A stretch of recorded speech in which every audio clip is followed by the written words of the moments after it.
Zimalu nin hinna hi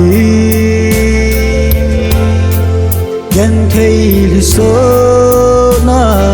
tâm dinh giống lệ a pe thu gim na ha dinh giống lệ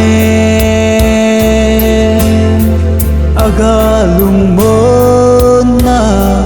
van gam hun na Jesus này tên va vật dính lâm rơi gen thei đi sơ na a yin ta po nụ na van gam mo agal dot ui lấy kim na dính dòng đồ đàn a thi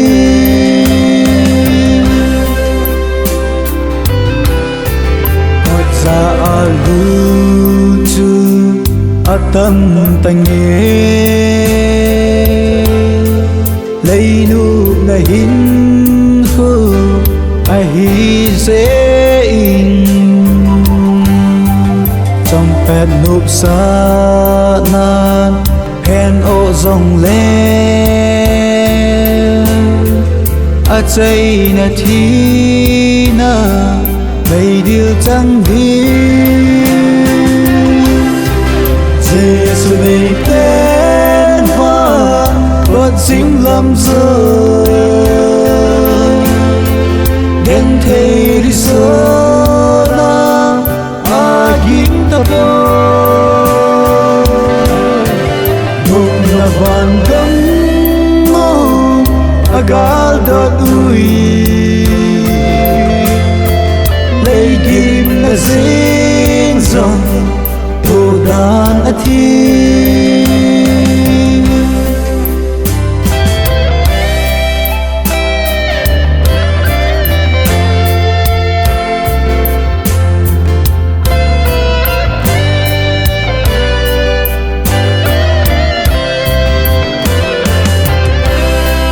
làm pini ungi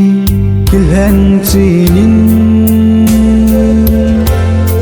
satan le jesu alam to ding ko zimalu te jesu ko ma ko za alu te satan hong su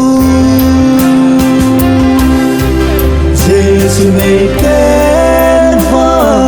vật dính lâm rơi gen thei đi sơ na a yin ta po nụ na van gam mo agal dot ui lấy kim na dính dòng đồ đàn a thi